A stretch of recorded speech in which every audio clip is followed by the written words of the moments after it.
আসসালামু আলাইকুম ওয়া রাহমাতুল্লাহি ওয়া বারাকাতুহু। প্রিয় ভিউয়ার্স ভাইরা, যারা দেশ ও প্রবাস থেকে দেখছেন সকলেই আমার সালাম নেবেন। আসসালামু আলাইকুম ওয়া রাহমাতুল্লাহি ওয়া বারাকাতুহু। আমি একটা আজ রাতে গভীর রজনীতে একটা তাবিজ লিখতে বসেছি, তদবির লিখতে। এটা সাইডে পানি আছে, এটা পানির ধারে লিখতে হয়। পানির ধারে বসে গভীর রজনীতে এই তদবিরটা লিখতে হয়। এই তদবিরটার কাজ হলো কোনো ব্যক্তিকে ঘেরা করা। কারণ একজন ব্যক্তিকে সাইড থেকে পুরো চতুর্থ সাইডে বন্দি লাগানো, ঠিক আছে? পুরো চতুর্থ সাইডে ওই ব্যক্তিকে বন্দি লেগে যাবে। এই বন্দি লাগানোর জন্য এই জায়গায় বসে কাজ করছি আমি। আর এই কাজের ক্ষেত্রে এই সমস্ত নিয়মগুলো ফলো করতে হবে। আর যদি এই সমস্ত নিয়মগুলো না যদি ফলো করি আমি, তাহলে কাজ কিন্তু বেকার হয়ে যাবে। আর এই গভীর রাত্রে প্রয়োজন, এবং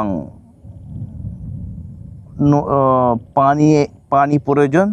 তাই এই আমার পুরো চতুর্থ সাইড শুধু পানি আর পানি, পানি আর পানি। হ্যাঁ, অন্ধকারে হয়তো আপনারা ভালো বুঝতে পারবেন না, কিন্তু পুরো পানি আর পানি, ঠিক আছে? আমি যে জায়গাটা বসে আছি খুব ডেঞ্জারাস জায়গায় বসে আছি। আর এই জায়গায় এই তদবিরটা লিখতে হবে মেশকে জাফরানে কালি দ্বারাই। হ্যাঁ, এই তদবিরটা লিখতে হবে বিসমিল্লাহির রহমানির রহিম।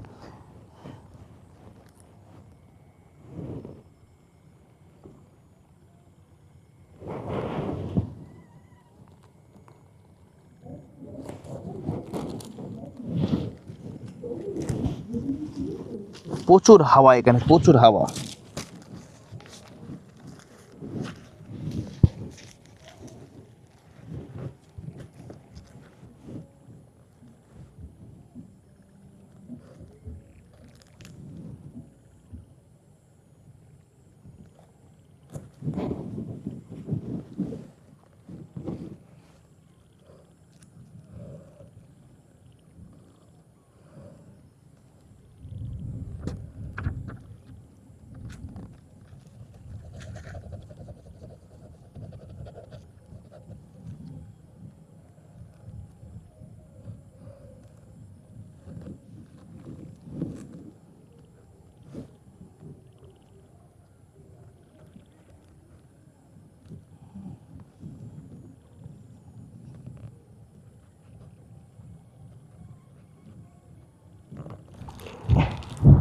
এই যে পাড়ে যে ফাটা ফাটা জায়গা আছে, ইনশাল্লাহ এই যে ধস নেমে যাচ্ছে, এই যে মাটি এরিয়া ভেঙে ধস নেমে যাচ্ছে, এই রকম জায়গায় আমি দেবো। ইনশাল্লাহ এই বন্দিশটা লেগে যাবে, তার ওরকম ধস নেমে যাবে।